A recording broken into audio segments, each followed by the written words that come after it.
मदरसा board के जो chairman हैं, जिसे कि अभी हाई कोर्ट की लखनऊ बेंच ने अनकॉन्स्टिट्यूशनल डिक्लेयर किया है, उसके जो चेयरमैन हैं वो डॉक्टर इफ्तिखार अहमद जावेद साहब हैं।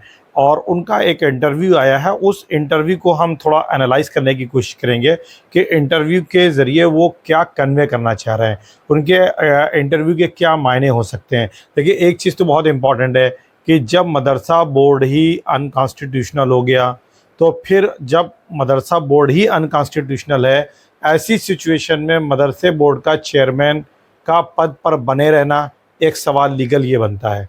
और इस सवाल पर ज़रूर ध्यान दिया जाना चाहिए कि ये सवाल क्योंकि बड़ा लॉजिकल है, लीगल है। जब मदरसा बोर्ड ही नहीं रहा, एक गवर्नमेंट है, डेमोक्रेटिक सिस्टम में आपको मालूम है कि जब एक सरकार अपनी मेजॉरिटी विधानसभा में खो देती है या लोकसभा में, तब आप देखते हैं कि वो सरकार चली जाती है। अब जब हाई कोर्ट ने अपने वर्डिक्ट में ये बात कह दिया कि मदरसा बोर्ड अनकॉन्स्टिट्यूशनल है, ऐसी सिचुएशन में मदरसे बोर्ड का चेयरमैन का अपने पद पर बने रहना, अपने पद को होल्ड करना कितना संवैधानिक है, कितना कॉन्स्टिट्यूशनल है, ये बहुत इम्पोर्टेंट सवाल है। क्योंकि और मॉरली भी ये देखने की ज़रूरत है कि क्या एक संस्था, एक बोर्ड जिसको हाई कोर्ट की लखनऊ बेंच कह रही है कि ये गैर संवैधानिक है, अनकॉन्स्टिट्यूशनल है, फिर उस पद को होल्ड करने वाला व्यक्ति अपने पद पर बना हुआ है, तो ये कंट्राडिक्टरी नहीं हो जाता।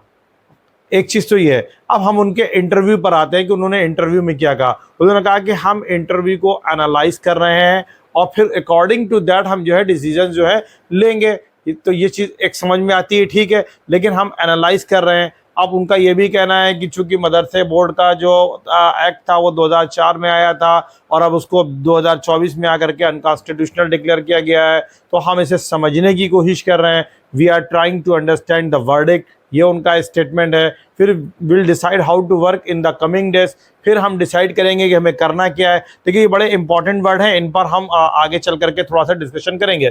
फिर उन्होंने ये क्या कहा कि अगर हम इस पूरे दोनों ही स्टेटमेंट को देखें तो इसमें कुछ लीगल फ्लॉज दिखते हैं, क्योंकि इंटरप्रिटेशन जो इसकी वो जिस तरीके से कर रहे हैं जजमेंट की, वो कहीं ना कहीं लीगल फ्लॉज की तरफ इंडिकेशन कर रही है कि क्या इसमें कमी हो सकती है। क्योंकि उन्होंने कहा कि जिस तरीके से हाई कोर्ट ने स्ट्राइक डाउन किया है मदरसे एक्ट को, वो miss interpretation of the court का डिसीजन रहा है। तो ये भी एक इम्पॉर्टेंट पॉइंट है कि साहब वो मिस इंटरप्रिटेशन कैसे हुआ, जब बोर्ड खुद अपना आर्गूमेंट दे रहा था।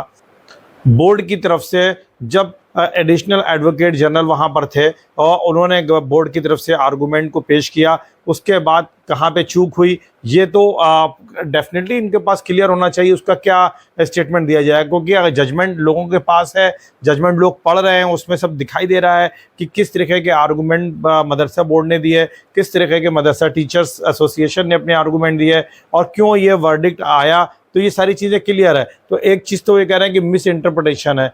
फिर दूसरा उन्होंने कहा है कि हम इसको सिंपली मॉडिफाइड कर सकते हैं या एक नया इंट्रोड्यूस किया जा सकता है।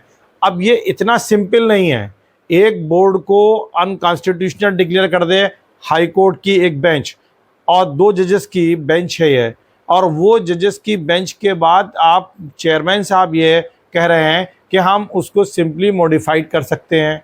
और सिंपली मॉडिफाइड अगर कर देंगे तो जो लीगल इश्यूज कोर्ट ने उठाए हैं, क्या उसका वो जवाब हो जाएगा?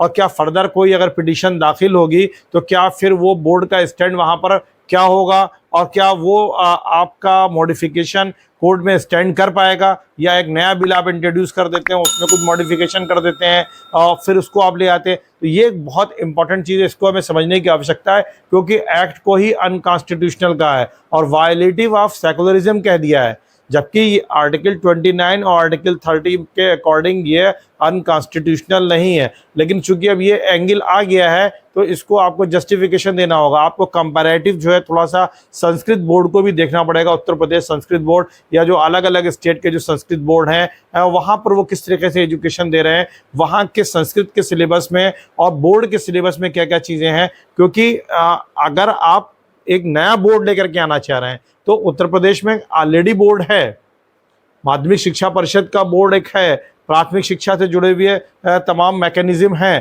तो आप एक नया बोर्ड ले आएंगे उससे कोई सलूशन हो जाएगा, वो तो लॉजिकल नहीं लगता है। अब मदरसा बोर्ड एक अपना ख़ास अहमियत रखता है। उस मदरसे बोर्ड का जो ऑब्जेक्टिव और रिलीजियस एजुकेशन के साथ साथ मॉडर्न एजुकेशन को देना, मॉडर्न एजुकेशन को बढ़ावा देना, यानी ऐसे लोग जो ट्रेडिशनल एजुकेशन ले रहे हैं उनको भी इतना कैपेबल बनाना, उनके अंदर भी इस तरह की कैपेसिटी को डेवलप करना कि वो आज के सिनारियों में आगे फर्दर अगर वो स्टडी करना चाहें, आगे फर्दर वो अपने कैरियर को कोई एक नया डायरेक्शन देना चाहें तो वो दे सकें। उनके अंदर ये अंडरस्टैंडिंग होनी चाहिए, उन्हें हिंदी और अंग्रेज़ी की समझ होनी चाहिए, उन्हें सोशल साइंस की अंडरस्टैंडिंग होनी चाहिए, और उन्हें अगर साइंस पढ़ना है तो basic understanding of the science भी होनी चाहिए। तो ये चीज़ तो ठीक है, लेकिन अगर आपने पूरी तरीके से उस मदरसे बोर्ड के जो रूह है अगर उसको ही निकाल देंगे, एक नया एक्ट ला करके और एक नया बोर्ड आ जाता है जिसकी संभावना दिखती है, आप इसके इनकार नहीं कर सकते हैं, तो ये एक बहुत इंपॉर्टेंट चीज़ है। फिर इसके लीगल बड़े डीपर फ्लॉज हैं, क्योंकि सिंपली इसको आप मॉडिफाइड नहीं कर सकते।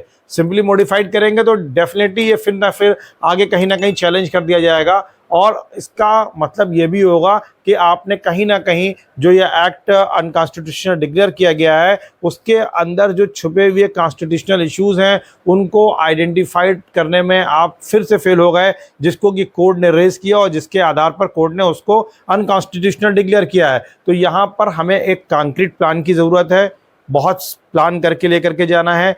गवर्नमेंट की एक्चुअल में जो पॉलिसी थी वो ये थी कि जो ट्रेडिशनल मदरसे हैं उन मदरसों को मॉडर्नाइजेशन में लाया जाए, उनका मॉडर्नाइजेशन किया जाए। और जैसा कि मैंने कहा कि प्राइम मिनिस्टर नरेंद्र मोदी जी ने ये बात कही थी कि एक हाथ में कुरान और एक हाथ में कंप्यूटर, ये जो थीम है, और इसी के आधार पर जो ट्रेडिशनल एजुकेशन सिस्टम इंडिया में है, क्योंकि जो लोग मॉडर्न एजुकेशन के लिए प्योरली डेडिकेटेड हैं वो तो जा ही रहे हैं वहाँ पर, ये स्पेसिफिकली उन बच्चों के लिए था जो कि ट्रेडिशनल एजुकेशन ले रहे हैं। फॉर एग्जांपल, कितने लोग अरबी बोलना जानते हैं?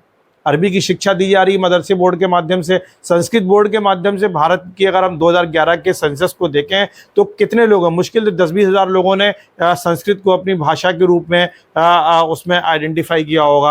अरबी फारसी को भी आप इसी तरीके से देख सकते हैं। तो भारत में अगर आप 10-20 लाख लोगों के बीच में भी जाएंगे, 50 लाख लोगों के बीच में भी जाएंगे, तो शायद ही कोई एक ऐसा आदमी मिलेगा जो फ्लुएंटली संस्कृत बोल रहा हो या अरबी बोल रहा हो या फारसी बोल रहा हो।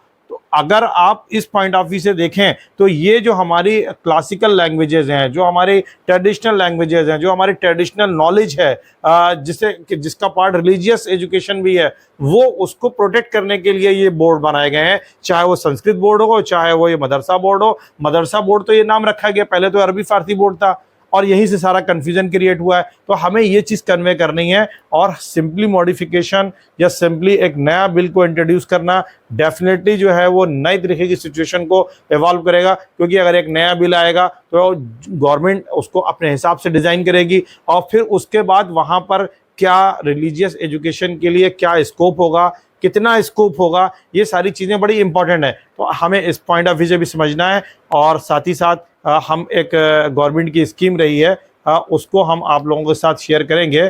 ये central sponsored scheme for providing quality education in Madrasa, SPQEM। ये SPQ क्या है, इस पर हम एक आपके साथ डिटेल चर्चा करेंगे नेक्स्ट वीडियो में। Thank you so much.